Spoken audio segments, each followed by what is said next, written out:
Hi friends, मेरा नाम संतोष कुमार हुआ।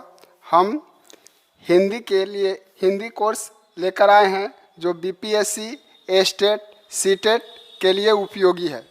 तो आज सबसे पहले हम शुरुआत का टॉपिक देखेंगे जिसका नाम है वर्ण।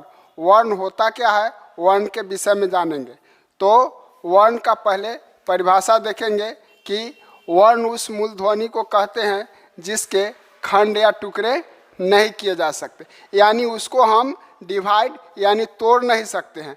जैसे यहाँ देखिएगा क, च, त और प, इसको ये पहले से जिसमें हलंत लगा हुआ है, पहले से ही टूटा हुआ है, इसको अब हम नहीं तोड़ सकते, इसलिए ये वर्ण होते हैं। अगर वही इस हलंत को हटा दिया जाए तो इसे हम अक्षर कहते हैं।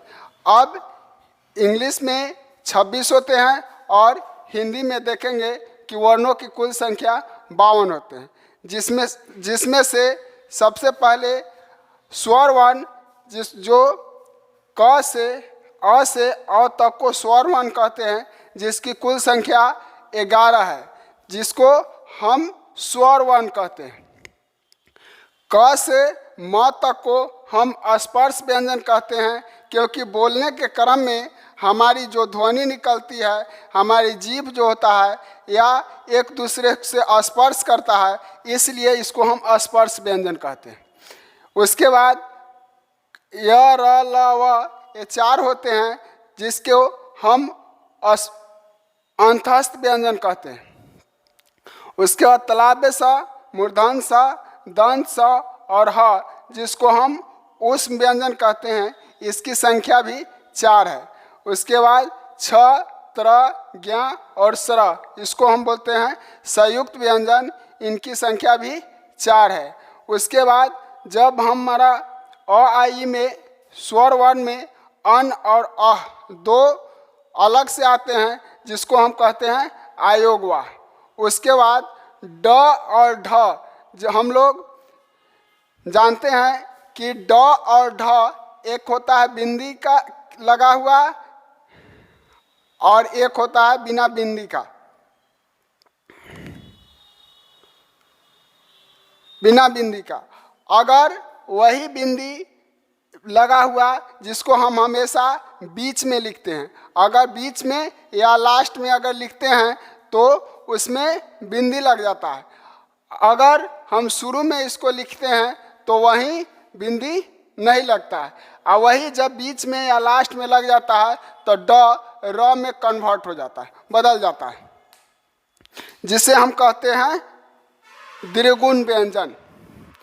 उसके बाद हम बात करें वर्ण और उच्चारण की, उच्चारण स्थान। जैसे क बोलने के क्रम में हमारी जो ध्वनि निकलती है, जो कंठ को से निकलती है, इसलिए क ख का जो उच्चारण स्थान होता है वो कंठ होता है।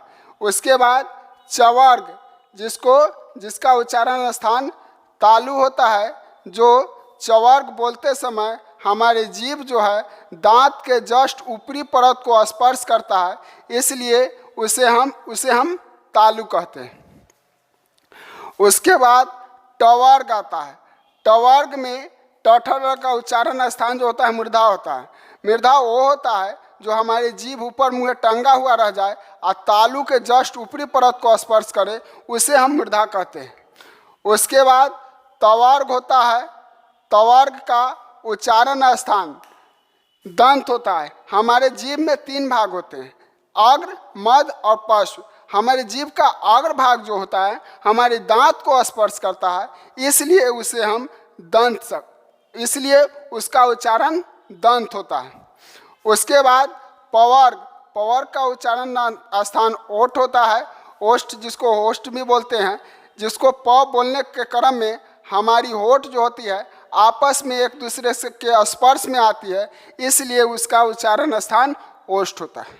तो दोस्तों, वर्ण जो है बहुत बड़ा चैप्टर है, इसके विषय में बात करेंगे, जिसमें से हमें पढ़ना है अल्पप्राण, महाप्राण, घोष, अघोष और सारी उच्चारण स्थान के बारे में बात करेंगे, अनुस्वार के बारे में बात करेंगे, विसर्ग के बारे में बात करेंगे।